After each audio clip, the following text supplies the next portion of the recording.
Muy buenas noches a todos, esto es Notas en 35 milímetros.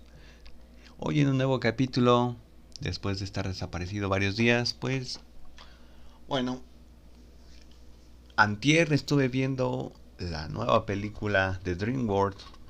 Bueno, nueva dependiendo en qué sentido te refieras. Cómo entrenar a tu dragón, el live action, que esta vez DreamWorks como vio a Disney haciendo live actions, DreamWorks dijo, ¿por qué no hacer un live action? Y justamente vamos a hablar no solamente de cómo entrenar al dragón, sino también vamos a hablar de este fenómeno que ha sucedido estos últimos años en el cine, que son los live action. Bueno, antes de empezar, les agradezco a todos los que están escuchando este juego antes de caer en la locura, antes de perder la cordura. Gracias a todos los que me siguen en YouTube, Spotify, Amazon Music, Apple Podcast. Pero bueno, ya, ahora sí, saltando. ¿Cómo entrenar a tu dragón live action? Voy a hacer la aclaración porque voy a hablar también de la original. Dirigida por Dean DeBlois, quien también escribió, bueno, que en este caso escribe y produce, pero también pues dirigió la película animada y el resto de la trilogía animada completa, de hecho. También un dato curioso aquí es que Dean Belois junto con Chris Sanders dirigió Lilo y Stitch, la versión animada. Este es un dato curioso porque justamente este año también tuvimos un live action de Lilo y Stitch. Un dato ahí, una coincidencia. La música está a cargo de John Powell, que también fue el mismo compositor de la partitura animada. En la fotografía tenemos a Bill Pope, que, bueno, Bill Pope, quien es fotógrafo de películas como Baby Driver, Matrix, Spider-Man 2, el libro de la selva live action, otro dato importante ahí, dentro de los live actions. Y bueno, también aquí hay un punto en que, bueno, se le atribuye también a Roger Deakins porque en la versión animada, al menos la primera película, muchas de las tomas de la película original pues fueron a partir de recomendaciones que hizo el director Roger Deakins. Quien no lo conoce, es fotógrafo de películas como Blade Runner, Mad Max, eh, gran cinefotógrafo dentro de Hollywood. Y bueno, el elenco, al hacer la mayoría un elenco joven, tenemos a actores jóvenes que apenas van empezando. Tenemos a Mason Thames como Hippo, a Nico Parker como Astrid, que fue un poquito polémico su decisión porque lo mismo de siempre en esos live action al momento de escoger personajes, pero le fue bien, no recibió parte de la crítica, ahorita vamos a hablar. Y bueno, tenemos a Gerard Butler, quien repite su papel de Stoico. Él hace la voz de Stoico en las películas animadas y esta vez tuvieron la idea de que él interprete al mismo personaje, pero ahora en live action, lo cual todas estas decisiones de repetir al personaje, o repetir elenco, repetir director, repetir cosas como inclusive hasta la banda sonora, lo hace increíblemente bien. Y justamente eso nos lleva a la recepción de la crítica, quien tanto por parte de la crítica, tanto por parte del público, pues ha recibido muchos elogios, ¿no? Por la fidelidad, por el realismo visual que esta película tiene. Pero inclusive esto también se ha abierto en un debate justamente por este tema. Bueno, por parte de la taquilla, al momento de que estoy grabando esta película, la película ha juntado como unos 500 millones de dólares. Ya es un éxito. DreamWorks ya ha asegurado la secuela para esta parte. Tendremos ahora la readaptación de la secuela de Cómo entrenar a tu dragón. Y bueno, parte de la crítica y parte de la opinión general es justamente el detalle de la novedad. Y bueno, antes de iniciar, bueno, ya ahora sí mi opinión general, lo que yo opino. Antes de empezar la película, yo tenía esta mentalidad medio cerrada de que, ay, o sea, ¿para qué haces una película live action si no le metes algo de creatividad? O sea, no le cambias aunque sea algo, ¿no? O sea, para que valga la pena. Si no, pues me veo la película original. O sea, ¿qué chiste tiene? No fue hasta que poco a poco la película fue empezando, o sea, ya hasta que ves a Chimuelo live action, pues ok, ya te entendí qué es lo que quieres con esta película. Es parte de la experiencia, o sea, no me gusta ningunear la animación, porque obviamente la animación cumple una función que una película hecha con actores reales o en escenarios reales no puede hacer. Eh, o no se sentiría la misma experiencia. Un caso como ellos, por ejemplo, lo que hizo Spider-Man de Miles Morales, estas películas de combinar diversos técnicas o estilos de animación. eh, y ahora en este caso, bueno, en este caso particular, no me gustaría menospreciar la animación porque justamente es algo que en este caso live action aprovechó bastante. Eh, pero aquí me entra la pregunta y justamente cuando estaba leyendo algunas reseñas de Letterboxd de la gente que sigo por ahí, por cierto, síganme en mi Letterboxd si ustedes tienen, arroba no Enrique. Eh, y es justamente el hecho de que la gente critica esta parte de copiar y pegar películas, pero al final de cabo nadie pidió un live action de una película, o sea, todas las películas son live action, nadie la pidió realmente, o sea, no es tanto una obligación pedirle al estudio que haga algo original, que haga pues un copy y pega de la original. O sea, el propio estudio lo está sacando para intentar venderte algo. O sea, eso fue la idea que empezó originalmente los live action con Disney. Eh, y justamente aquí DreamWorks pues meditó bien el adentrarse a este subgénero cinematográfico, eh, eligiendo bien qué franquicia iba a escoger, porque DreamWorks tiene por parte su franquicia estrella que yo considero que es Shrek, pero yo no vería un live action de Shrek, o sea, es más complicado adaptar, por ejemplo, principalmente el protagonista, un ogro.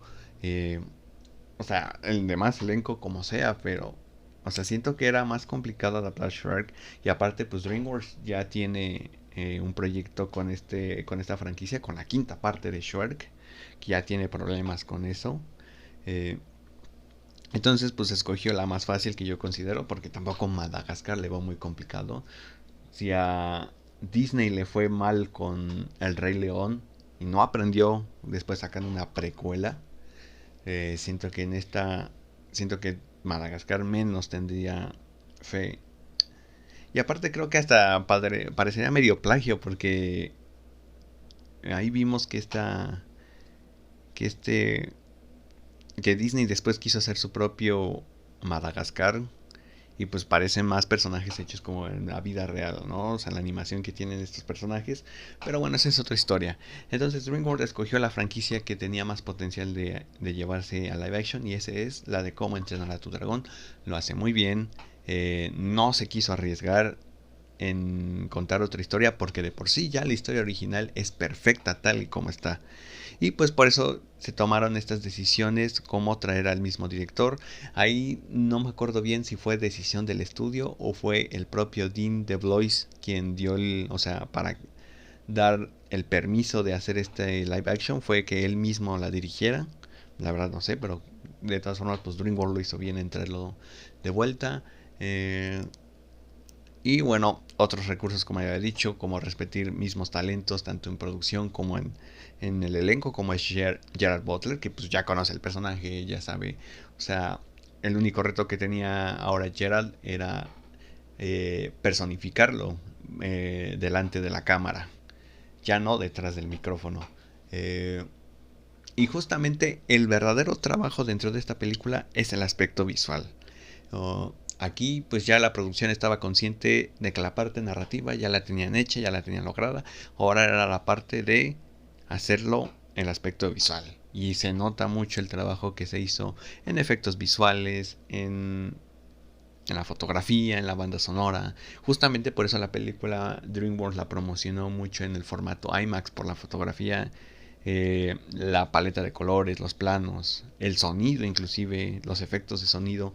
Lo hace muy bien, o sea, no hay nada de qué reclamarle. Sí, es una calca a la animada, pero dentro de esa copia y pega, saben que en que ahora en este entorno live action tenían que hacer eh, al menos dragones más convincentes un ambiente más realista a lo que la animación pues se presta a hacer algo más caricaturesco, algo más ficticio. Eh, y eso es lo que hace bien DreamWorks. Y bueno, y aquí tenemos el otro lado de la moneda. Aquí no nos vamos a desviar, vamos a hablar de ahora los tropiezos de Disney.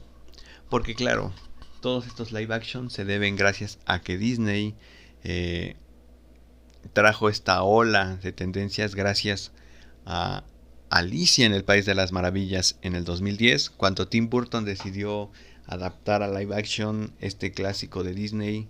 eh, y justamente le fue un gran éxito taquillero a esta adaptación. Eh, Esta película pues trajo un gran elenco, teniendo a Mia, si no me equivoco, no me acuerdo el apellido, o sí me acuerdo, pero no lo quiero pronunciar, Anna Hathaway, eh, la musa de aquel entonces de Tim Burton, Helena Bonham Carter, al actor fetiche de Tim Burton por excelencia, Johnny Depp. Eh, ¿Y qué más puedo decir? O sea, fue tanto el éxito que justamente Disney empezó a echarle más a estas películas. Tenemos Maléfica, La Bella y la Bestia, El Libro de la Selva, El Rey León, Mulan, Aladdin, La Sirenita, Blancanieves, Lilo y Stitch, Cruella. Y bueno, justamente las más recientes, Blancanieves y Lilo y Stitch.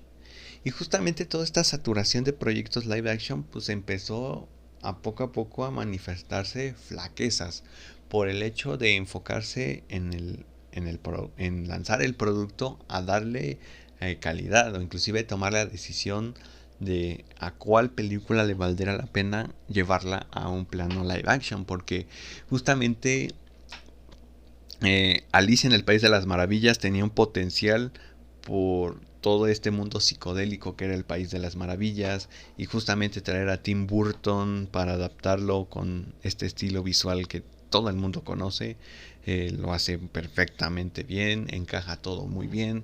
eh, y después la fórmula le fue yendo bien a otras películas. Les fue un éxito. O sea, que aquí, según el dato, la película más taquillera de las live action hasta ahora ha sido la de La Bella y la Bestia, con más de $1,000 millones en taquilla. Después le sigue la del Rey León, que pese fracasó en críticas, logró $900 millones. Y ahora la más reciente, Lilo y Stitch, que hasta ahora lleva $800 millones. Un gran éxito, no la he visto, pero por lo que veo, o sea, ni siquiera he visto la animada. O sea, aquí entre nos no he visto ni la animada. O sea, me acuerdo, creo que vi uno que otro capítulo de una serie animada que pasaba por Disney Channel.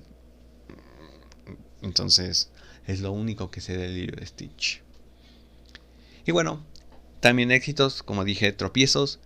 Uno de ellos fue Dumbo, que pese que la dirigió Tim Burton, parece que ese estilo de Tim Burton no encajó en Dumbo. Y pues también ya no era ese mismo Tim Burton que ahorita, bueno, en aquel entonces estaba una mala racha. Hoy en día pues ya no, o sea, ya resucitó con esta serie de Merlina, con Beetlejuice. Y ahora también otro de los fracasos que tuvo Disney, uno de los más polémicos, fue el de La Sirenita, justamente por la elección de Halle Berry como, creo que se llama Halle Berry, creo que la estoy confundiendo, como la actriz protagonista de Ariel, que justamente fue una polémica que arrastró la película todo el tiempo y pues le jugó en contra al final del día. Pinocho también fue un gran fracaso, o sea, teniendo a Robert Zemeckis. Bueno, Robert Zemeckis en realidad, o sea, los únicos éxitos que tuvo fue, al menos para mí, Forrest Gump y Volver al Futuro. O sea, me van a decir, ay, pero el Expreso Polar, ¿qué? Sí, a mí no me gusta el Expreso Polar. Y bueno, y justamente no solamente Pinocho, que pese a también estar protagonizada por Tom Hanks como Gepetto. También otra polémica ahí porque Cynthia Erivo, antes de cosechar el éxito de Wicked, pues fue la hada madrina en esta película. Tuvo un gran fracaso en taquilla. Creo que ni en taquilla, porque ni me acuerdo haberla visto en cines. Creo que todavía fue en esa época que Disney las lanzaba directamente a Disney Plus. Porque creo que todavía era medio pandemia, pero no me acuerdo, creo que no. Eh, y bueno, también justamente Disney tuvo la grandiosa idea de estrenar esta película el mismo año que Guillermo del Toro lanzó su propia versión y obviamente la terminó opacando. O sea, Guillermo del Toro pues ganó el Oscar a película animación, la primera, el primer Oscar eh, para, para Netflix dentro de la animación. Y bueno, también Mulan, que ese es un caso distinto porque Disney tuvo la idea de no adaptar la película animada, sino más enfocarse en la leyenda original, la leyenda china, para vendérselo a los chinos y al final terminó siendo un fracaso para tanto el mercado occidental y tanto para el mercado chino. Y justamente aquí vemos el problema de este formato, o sea, la readaptación. Y justamente en Disney, que es una compañía que tiene más de 100 años de historia, justamente tenemos películas que tuvieron que sí o sí sufrir una reestructuración o un cambio dentro de la historia, de las situaciones de sus personajes, porque envejecieron y tuvieron que ser adaptados a tiempos modernos. Eh, un ejemplo de ellos, pues obviamente es el más reciente con Blancanieves. Esta historia de la princesa uh, hueca. O sea, a mí no me gusta la original, o sea, ni la original ni la nueva. O sea, Blancanieves, la original, o sea, se me hace una historia X.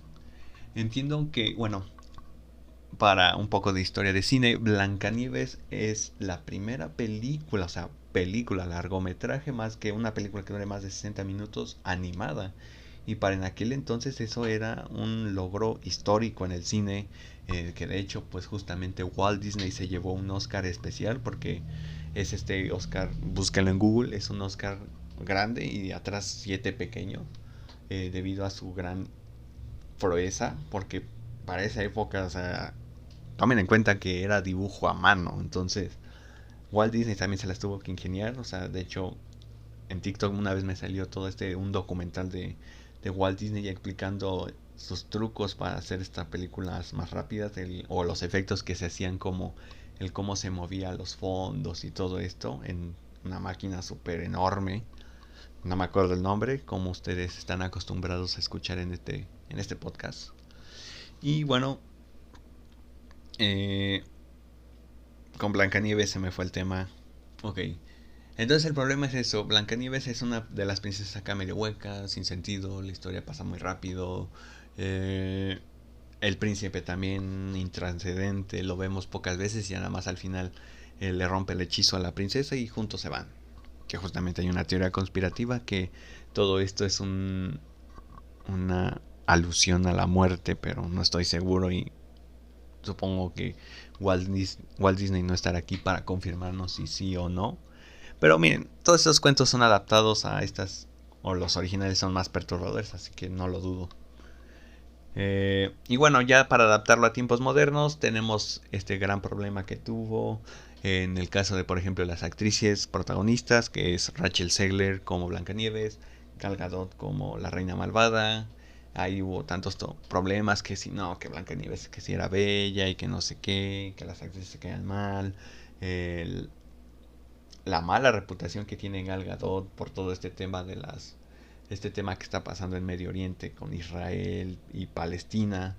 Uh, entonces eso lo llevó al fracaso, más esta adaptación de querer juntar esto nuevo que al final no cuaja del todo. Al hacer Blancanieves un personaje más profundo, al final no termina convenciendo porque pues obviamente tiene que sustentarse en el material original.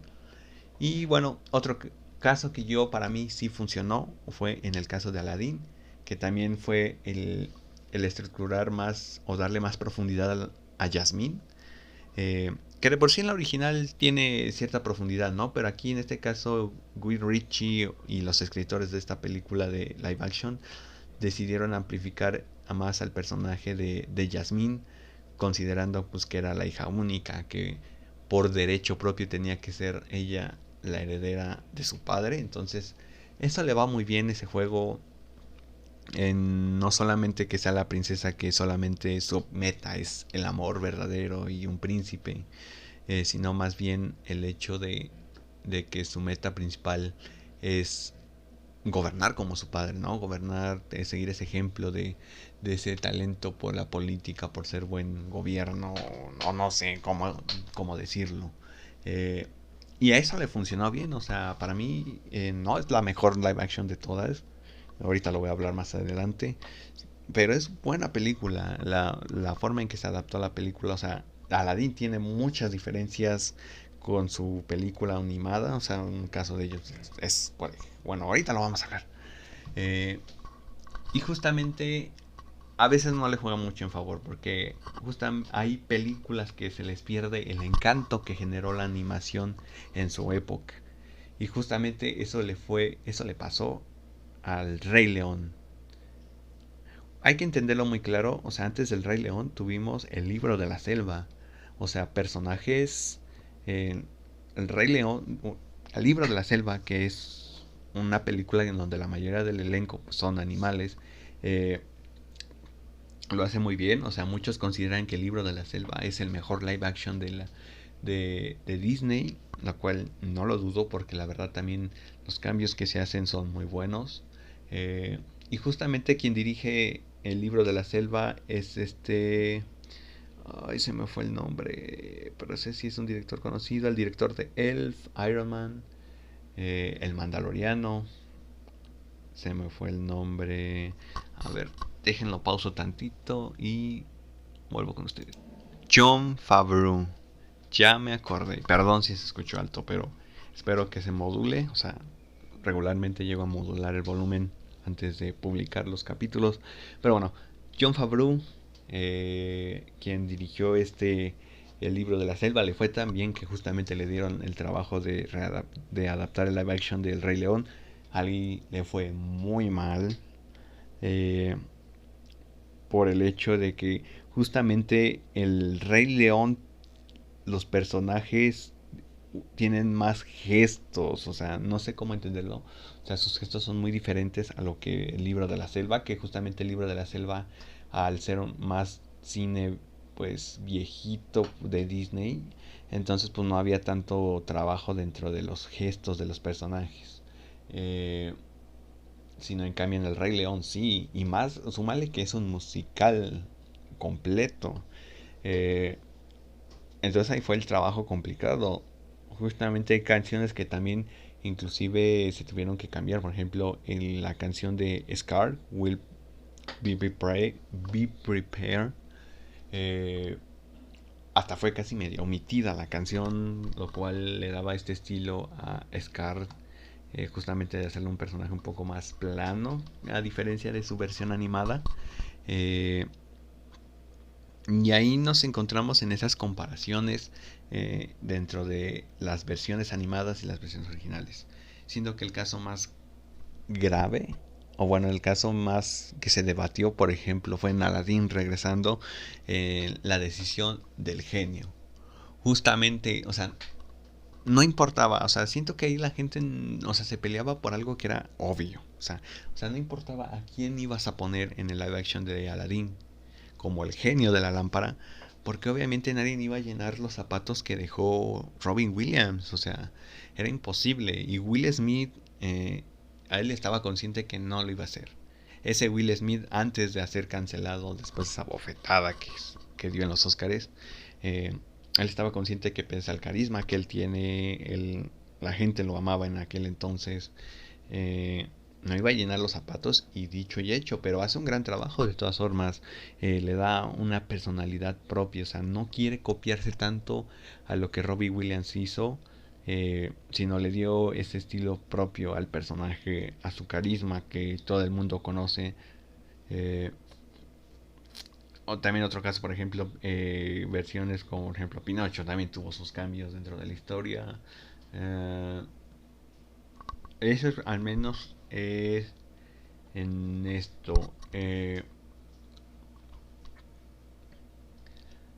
Pero aquí justamente hace la pregunta, o sea, ¿es necesario tener que contar algo nuevo o cambiarle a la fórmula para que el live action valga la pena verse? Porque justamente como dije, o sea, Blancanieves intentó modernizar, contando la historia, dándole una profundidad a Blancanieves, ¿no? Contando esta parte de que ya no era tan un personaje tan indefenso, sino tenía este antecedente de sus papás biológicos, que eran buenos reyes, y que llega esta reina malvada y que llega a manipular a su papá ya viudo. eh, pero pues te digo, o sea, no termina de coser todo esto porque obviamente se contradice con la original, como que a la vez quiere negar el material original, pero no puede alejarse tanto porque si no tendría que contar una nueva historia. Pero hay muchas contradicciones pues argumentativas que tal vez me dedique a hablar un capítulo completo sobre eso. La verdad no sé. Luego lo pienso. Pero en otros casos, por ejemplo, Aladdin, La Bella y la Bestia, Cenicienta, El Libro de la Selva, eh, pues hicieron cambios en sus historias mínimas, algunas grandes, que pues terminaron convenciendo al público. Son grandes eh, cambios porque le dan otro enfoque al personaje, le dan otro enfoque a la historia. eh, También es la cuestión de la readaptación musical. Aladdin también tuvo cambio en sus canciones. El Rey León también tuvo cambio en sus canciones. Eh, y bueno, ese es en el parto, porque también dentro de los live action hay películas que Disney decidió optar por contar una historia distinta, darle un giro diferente. Y una de ellas, que fue la primera que, si no me equivoco, fue Maléfica. Contar la historia de la Bella Durmiente, pero desde el lado del villano. eh, Le fue un gran éxito. Es un gran éxito que tuvo Angelina Jolie interpretando a Maléfica, en esta perspectiva de no ser un villano tan malvado, sino que también tenía sus motivos, su origen, por así decirlo. Le fue muy bien, o sea, tuvo una secuela, la secuela no le fue tan bien después de todo. Y no solamente esta, también por ejemplo Cruella, que para mí Cruella es para mí el mejor live action que ha hecho Disney, porque justamente es también otro giro completo a la historia de 101 Dálmatas, ahora contado desde la perspectiva de Cruella. Tienes como protagonista a Emma Stone, a 2 veces ganadora del Oscar, o sea, obviamente no ibas a fracasar. También tienes como villana de esta historia a Emma Thompson, también una actriz de primer nivel. Eh, Esta historia que se remonta como a la época de los 70, 60, y que va acompañada con un soundtrack 10 de 10, o sea, de los mejores soundtracks de Disney. eh, y bueno, la historia que, o sea, debo de admitir que justamente los escritores decidieron basar esta película en juntar, no sé, El Diablo Viste a la Moda con Joker. Pero lo hace muy bien porque me convence, a mí me gusta, es una película muy buena. Obviamente una película que en este caso Cruella se enfoca en como esta modista aspirante. Obviamente el trabajo dentro del diseño de vestuario tenía que dar 10 de 10, o sea, ganó un Oscar por diseño de vestuario, era una obligación. Eh, También por otros aspectos que a mí me encantaron, la fotografía, eh, el soundtrack, lo vuelvo a repetir. Y Y justamente, bueno, aquí hay un punto importante y es que sí, estoy consciente que ya había un live action de 101 Dalmatas, pero este sí era un live action pegado al este. Y justamente no quise mencionar que los live action empezaron en los 90 con 101 Dalmatas, porque no estaban tan convencidos Disney. O sea, esta ola de los live action como se hacen hoy en día, pues fue hasta Alicia en el País de las Maravillas. Eh, Otro live action que tiene otro enfoque distinto, Christopher Robin. eh, y esta justamente pues también es pensarle tantito, o sea, el live action de Winnie Pooh no convencía tanto. O sea, siento que a mí sería, no le vería yo sentido. Bueno, al menos si tú escribiste estos slashers de Winnie Pooh, Sangre y Miel, o no sé cómo se llamen, pero al menos que seas ese loco.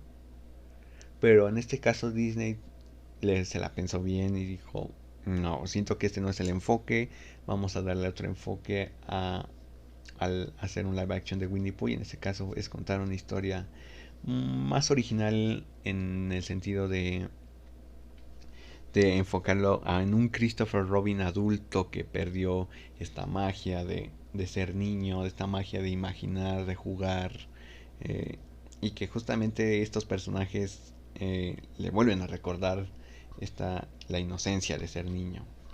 Eh, un gran ángulo, y aparte tienes como protagonista a Ewan McGregor, o sea, un actor infravalorado, que no me gustaría a mí encasillarlo solamente en su personaje de Obi-Wan. O sea, hay otros personajes medio escondidos que son muy buenos. Eh, Uno de ellos es Trainspotting. En mi favorito, que es en Moulin Rouge, gran musical, totalmente recomendado. Pero bueno, aquí ya, a manera de conclusión, ¿vale la pena un live action si solo es la copia del original? Eso depende. Eh, o sea, como ya dije al principio, como dije durante este capítulo, o sea, la mayoría de los live action de Disney tuvieron que sufrir un cambio porque son películas de época de los 40, de los 50, eh, que eran historias que en esa época pues eran apropiadas para los niños, para las familias, pero a final de cuentas eran cuentos con un mensaje bonito, pero eran vacíos, no había tanta profundidad.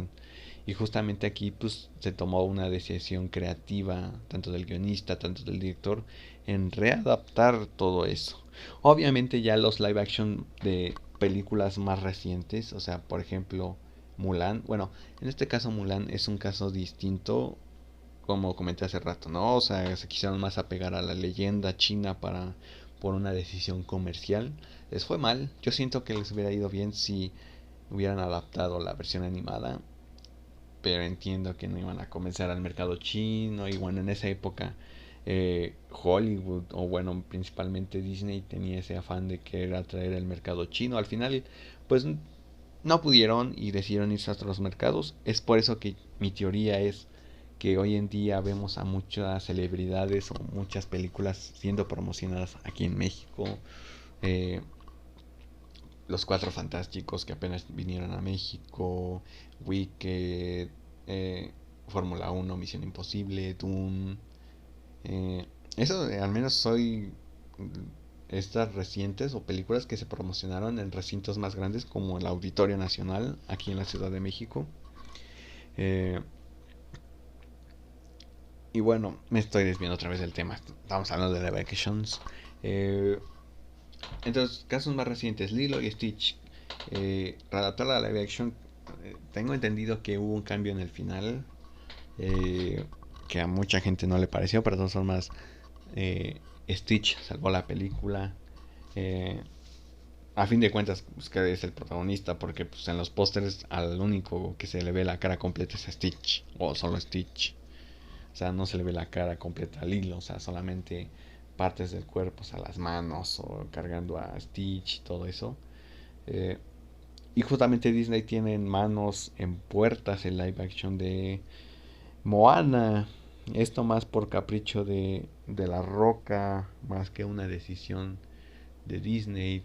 Eh, Han habido rumores, o sea, hay unas que han sido como rumores, o acá, por ejemplo, la de, no, es que van a hacer un live action de Rapunzel, bueno, Enredados, que va a estar Florence Pugh y no sé qué. Esa creo que era un rumor nada más, o creo que era algo inventado. También la de Frozen creo que también era algo inventado. Eh, la princesa y el sapo creo que estaba en pláticas, pero por el último fracaso de las últimos live action creo que ya después no se desarrolló. O sea, creo que hasta iba a haber una secuela de la animada. Eh, la de Hércules, que esa sí está en desarrollo, pero ha tenido problemas porque esta readaptación live action de Hércules pues está a cargo de los hermanos Russo, directores de las películas de los Avengers, al menos de las últimas dos, Guerra del Infinito y Endgame, que pues traerlos pues era algo seguro en bueno, en el 2019-2020, porque eh, al menos Endgame se convirtió en un momento como la película más taquillera de la historia. Ya después de Marvel, pues los hermanos Russo empezaron a caer en una decadencia. Eh, no juntaron ese mismo éxito que tuvieron con Marvel. O sea, sacaron ahí unas películas. Si no me equivoco, la más reciente fue esta de The Electric State, la apenas reciente en Netflix, con Millie Bobby Brown y Netflix. Le fue mal. O sea, 300 millones de dólares y esta película nadie la vio ni por accidente. Más que yo. Um, entonces, esto nos trae a que los hermanos Russo regresaron a Marvel. Ahora ellos están dirigiendo eh, la nueva película de Avengers, Doomsday. Entonces, quién sabe lo que nos depara el destino con Marvel. Creo que ya lo había hablado en el capítulo de Thunderbolts, que justamente está hablando del futuro del cine de superhéroes. Ahí si la quieren checar, les doy una invitación a que lo chequen. Y bueno, los hermanos rusos van a dirigir esta readaptación de Hércules, pero ha tenido problemas porque eh, Disney quiere adaptar más enfocado, o no sé si es Disney o los hermanos rusos, creo que son los hermanos rusos que quieren enfocarlo más en la historia, a que el protagonista sea Hades y no Hércules, lo cual siento que le afectaría mucho en contra, debido a que es el formato musical y siento que darle el enfoque a Hades perdería mucho el sentido de las canciones, o sea, el sentido de las musas, de las canciones de Hércules, de Megara, lo cual pues yo tengo fe en que sí van a hacer lo correcto y lo van a hacer tal y como está el original, porque o sea, tienen un elenco al que pueden ocupar, o sea, eh, o sea, lo que el público quería, por ejemplo, a Taron Egerton como Hércules, una gran decisión, o sea, voz, cuerpo. Ariana Grande, que la habían postulado para ser Megara o una musa. Yo le poseería más a una musa, pero mientras esté ya, la verdad, o sea, al menos esta película afianzaría taquillas y meterían a celebridades grandes en esta adaptación de live action. Eh, Siento que hasta Cynthia Erivo encajaría, o sea, como musa también. Eh, pero bueno, siento que ya me estoy alargando, entonces al fin y al cabo, DreamWorks hizo lo correcto en adaptar el Cómo entrenar a tu dragón tal y como estaba. Supieron escoger esta franquicia que era lo más fácil de adaptar, a diferencia de Shrek, Madagascar. No me acuerdo de otra franquicia que tenga DreamWorks. Bebé en pañales, creo. Megamente, Monstruos vs Aliens. Eh, y bueno, pues la historia era perfecta, no estaba una modificación. De aquí pues era un trabajo más de efectos visuales, fotografía, diseño de producción, vestuario, maquillaje, sonido, banda sonora y pues el elenco que iba a dar vida a estos personajes. Y bueno, con la confirmación de una secuela, de la adaptación ahora de la secuela de Cómo entrenar a tu dragón, eso significa que DreamWorks y Universal les fue bien tanto en taquilla, que a ellos les importa más, y la crítica. Esto me recuerda justamente, ya para ahora sí terminar, justamente cuánto DreamWorks decidió jugar con Disney con estas películas y sacó Shrek, ¿no? Como una parte de burlarse de la tradición de Disney de estos cuentos de hadas. Eh, y justamente pues le jugó en contra, o sea, DreamWorks se posicionó más adelante de Disney. eh, en una época, o sea, siento que otra vez se lo está retomando, está teniendo un renacimiento DreamWorks. Eh, lo vimos con esta película, con la nueva película del gato con botas, esta película de del robot, se me fue el nombre. Uh, Bueno, se me fue el nombre, pero bueno, ya saben, el robot que sacó DreamWorks. O sea, ¿quién no la sabe más que yo? Eh, y bueno, entonces mi recomendación es que si ustedes fueran fans de Cómo entrenar a tu dragón, pese a que es lo mismo que la animada, vayan a verla, vale la pena completamente verla en cines. Si la ven en su casa, la verdad dudo mucho que se sienta la magia de las películas. Bueno, al menos porque yo soy un fiel creyente de que el cine se tiene que ver en cine. No hay mejor magia que en el cine. Entiendo que hoy en día la experiencia en cines ha sido un poco, no un poco, o sea, ha sido completamente arruinada por la pandemia, porque mucha gente se cree dueña del cine y piensa que puede hacer lo que quiere en la sala, importándole un cornete a los demás. Pero bueno, ahora sí, hasta aquí el día de hoy. Muchas gracias por escucharnos. Este 40 minutos de capítulo, vaya, no, esta vez sí me alargué. Eh, Muchas gracias a todos los que escuchan este podcast, esta bitácora de cómo mi cordura se va perdiendo poco a poco en las madrugadas. Así que esto fue todo por mi parte. Muchas gracias. Recuerden seguirme en redes sociales, Instagram @no.enrique, Letterboxd @noenrique, y ahí seguirme en donde me estén escuchando: Spotify, Amazon Music, Apple Podcasts, YouTube, etcétera, etcétera, etcétera. Así que muchas gracias. Bye.